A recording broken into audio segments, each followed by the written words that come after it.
സുബ്ഹാനഹു വ തആല നമ്മുടെ ഇരുത്തം അല്ലാഹു ഖബൂൽ ചെയ്യട്ടെ. നാളെ മീസാനിൽ കനം തൂങ്ങുന്ന സ്വാലിഹായ സൽക്കർമ്മമായി അല്ലാഹു സ്വീകരിക്കട്ടെ. സുദീർഘമായൊന്നും പറയുന്നില്ല. വരാനിരിക്കുന്നത് ഏറ്റവും പുണ്യമേറിയ രാത്രിയാണ്.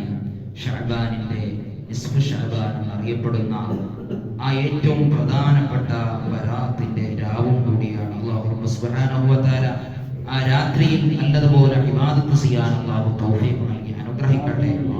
പരിശുദ്ധമായ സൂറത്തുൽ ദുഖാൻ അത് വളരെ വ്യക്തമായി തന്നെ പറഞ്ഞു തരുന്നുണ്ട്. ഈ ആയത്തിനെ വ്യാഖ്യാനിച്ചുകൊണ്ട് മഹാനായ ഇക്രിമ റളിയല്ലാഹു അൻഹു, നബി തങ്ങളുടെ സ്വഹാബത്തുകളിൽപ്പെട്ട ഒരു സ്വഹാബിയാണ് ഇക്രിമ റളിയല്ലാഹു അൻഹു. ഇക്രിമ റളിയല്ലാഹു അൻഹു വ്യാഖ്യാനം നൽകുന്നത്, ഈ പറഞ്ഞ മുബാറകായ ബർക്കത്താക്കപ്പെട്ട രാത്രി എന്ന് പറഞ്ഞത് അത് ശഅബാനിന്റെ 15ന്റെ രാത്രിയാണ് എന്നാണ് മഹാനായ ഇക്രിമ റളിയല്ലാഹു അൻഹു അവിടുന്ന് തഫ്സീറിൽ രേഖപ്പെടുത്തുന്നതായി കാണാം. പരിശുദ്ധമായ സൂറത്തുൽ ദുഖാനൊക്കെ പ്രത്യേകമായി ഓതേണ്ടതും നമ്മുടെ പൂർവ്വസൂരികളായ പണ്ഡിതന്മാർ, നമ്മുടെ മുൻഗാമികൾ അതൊക്കെ ചെയ്തു വന്നിരുന്ന ഒരു സൽപ്രവൃത്തിയാണ് എന്നും കൂടി നാം മനസ്സിലാക്കണം. പ്രത്യേകമായി സുദീർഘമായി പറയുന്നില്ല. 3 യാസീനുകൾ പതിവ് പോലെ നാം ഓതുന്നത് പോലെ, ഒന്ന് ഈമാൻ സലാമത്താവാൻ വേണ്ടിയും, മറ്റൊന്ന് റിസ്കിൽ വിശാലത കിട്ടാൻ വേണ്ടിയും, മൂന്നാമത്തത് ആയുസ് ദീർഘമായിട്ടും ആരോഗ്യത്തിന് വേണ്ടിയാണ്. ഈ 3 നിയ്യത്തോടു കൂടി 3 യാസീനും കൂടി ഓതണമെന്നാണ് നമുക്ക് പണ്ഡിതന്മാർ നമ്മെ പഠിപ്പിച്ചു തരുന്നത്. പരിശുദ്ധമായ സൂറത്തുൽ ദുഖാൻ പറയുന്നുണ്ട്, ബിസ്മില്ലാഹിർ റഹ്മാനിർ റഹീം ഹാമീം. ഇങ്ങനെ പലയിടത്തും ഖുർആനിൽ വന്നിട്ടുണ്ട് പ്രത്യേകമായ അക്ഷരങ്ങൾ. ഇതിന്റെ അർത്ഥം അല്ലാഹുവിലേക്ക് മാത്രമാണ് അറിയുന്നത്. എന്താണ് അതിന്റെ അർത്ഥം അല്ലെങ്കിൽ അതിന്റെ രഹസ്യം എന്താണ് എന്ന് അത് അല്ലാഹു അന്ന് അറേബ്യൻ സമുദായത്തിലെ ആളുകൾക്ക് ഈ ഖുർആനിന്റെ വെല്ലുവിളിയുമായിട്ടാണ് അല്ലാഹു ഇങ്ങനെ പ്രയോഗങ്ങൾ നടത്തിയത്. ഇങ്ങനെയുള്ള പ്രത്യേകമായ ഖത്ഇയായ അക്ഷരത്തിന്റെ പ്രയോഗത്തിന് ശേഷം അല്ലാഹു എല്ലായിടത്തും പരാമർശിക്കുന്നത് പരിശുദ്ധമായ ഖുർആനിനെ കുറിച്ചാണ്. സൂറത്തുൽ ബഖറ എടുത്തു നോക്കിയാൽ അലിഫ് ലാം മീം ദാലിക്കൽ കിതാബ്, ഇവിടെയും പറയുന്നത് ഈ അക്ഷരങ്ങൾക്ക് ശേഷം എല്ലാം അല്ലാഹു വിശദീകരിക്കുന്നത് പിന്നെ അല്ലാഹുവിന്റെ പുണ്യമായ കലാം ഈ കിതാബിനെ കുറിച്ചിട്ടാണ്. സൂറത്തുൽ ദുഖാൻ പറയുന്നത് അങ്ങനെയാണ്, ഹാമീം വൽ കിതാബിൽ മുബീൻ, വ്യക്തമായ ഈ കിതാബിനെ തന്നെയാണ് സത്യം. ഇന്നാ അൻസൽനാഹു ഫീ ലൈലത്തിൻ മുബാറക, ബർക്കത്താക്കപ്പെട്ട രാത്രിയിൽ നാം ഈ ഖുർആനിനെ ഇറക്കിയിട്ടുണ്ട് എന്നാണ്. സംശയം വരും. സൂറത്തുൽ ഖദ്റിലും പറഞ്ഞല്ലോ, ഇന്നാ അൻസൽനാഹു ഫീ ലൈലത്തിൽ ഖദ്ർ വമാ അദ്റാക മാ ലൈലത്തുൽ ഖദ്ർ. ആ ഖദ്റിന്റെ രാത്രിയിൽ, ലൈലത്തുൽ ഖദ്റിന്റെ രാത്രിയിൽ നാം ഖുർആൻ ഇറക്കി എന്ന് സൂറത്തുൽ ഖദ്റിലും പറഞ്ഞിട്ടുണ്ട്. ഇവിടെ പറയുന്നു, ഇന്നാ അൻസൽനാഹു ഫീ ലൈലത്തിൻ മുബാറക, ബർക്കത്താക്കപ്പെട്ട രാത്രിയിൽ നാം ഖുർആൻ ഇറക്കി എന്ന് പറയുമ്പോൾ ഏത് നിലക്കുള്ള ഖുർആനിന്റെ ഇറക്കമാണ്? 2 നിലക്കുള്ള ഖുർആനിന്റെ നുസൂൽ നടന്നിട്ടുണ്ട്, ഖുർആനിന്റെ ഇറക്കം നടന്നിട്ടുണ്ട്.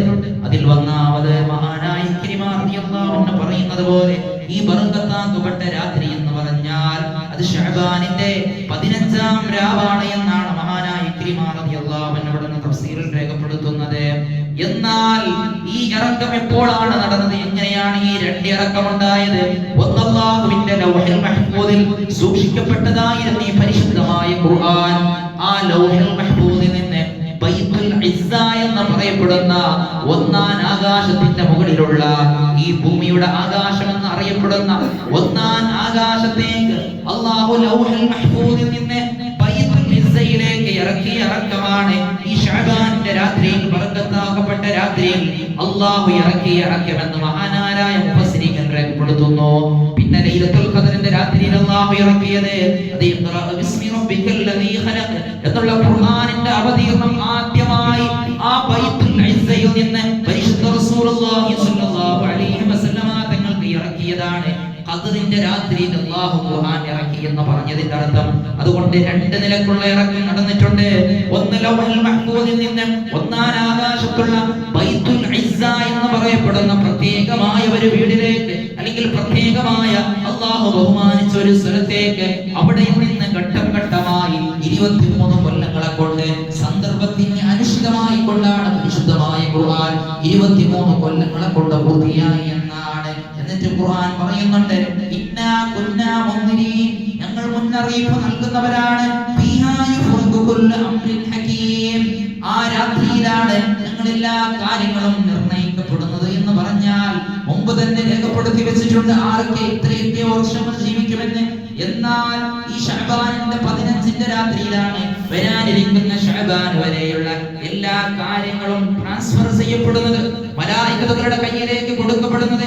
വരാനിരിക്കുന്ന ഒരു വർഷത്തിൽ ആരൊക്കെയാണ് ഹജ്ജ് ചെയ്യുന്നവർ, ആരൊക്കെയാണ് ഇനി വരാനിരിക്കുന്ന ഒരു വർഷത്തിൽ ആരൊക്കെ മരണപ്പെടാനുണ്ട്, ആർക്കൊക്കെ എത്ര റിസ്കുകൾ നൽകണം എന്നുള്ള ഒരു വർഷത്തിന്റെ രേഖകളും കണക്കുകളും മലായികത്തിലേക്ക് കൈമാറപ്പെടുന്ന രാത്രിയാണ് ശഅബാനിന്റെ ഈ 15ന്റെ രാവ് എന്ന് മുഫസ്സിരീങ്ങൾ ഈ ആയത്തിനെ വ്യാഖ്യാനിച്ചുകൊണ്ട് പറയുന്നു.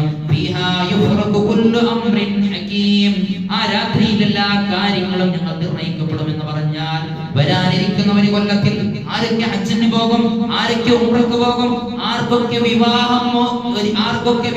ബന്ധങ്ങൾ ഏർപ്പെടുമെന്ന്, ആരൊക്കെ വിവാഹത്തിൽ ഏർപ്പെടുമെന്നുള്ള കണക്കുകളും, ആർക്കൊക്കെ എത്ര റിസ്കുകൾ വീതിച്ചു കൊടുക്കണം, ആരൊക്കെ എല്ലാം മരിച്ചു പോകുമെന്നുള്ള ഒരു കൊല്ലത്തേക്കുള്ള കണക്കുകൾ മലായികത്തുകളുടെ കയ്യിലേക്ക് അല്ലാഹു നിർണയിക്കുന്ന ഒരു രാത്രിയും കൂടിയാണ് ഈ ശഅബാനിന്റെ 15ന്റെ രാവ് എന്ന് മഹാന്മാരായ പണ്ഡിതന്മാർ രേഖപ്പെടുത്തുന്നതായി കാണാം.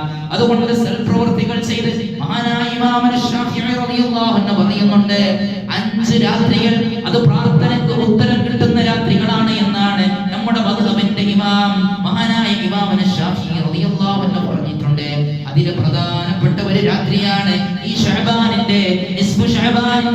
ശഅബാനിന്റെ പകുതിയായ 15ന്റെ രാവ് എന്നാണ് മറ്റൊരു ഹദീസിലൂടെ കാണാം. അല്ലാഹു ഒന്നാം ആകാശത്തേക്ക് ഇറങ്ങി വരുമെന്നാണ് ഹദീസിന്റെ പ്രയോഗം. എന്നാൽ അല്ലാഹു ഇറങ്ങി വരും എന്നല്ല അതിന്റെ അർത്ഥം.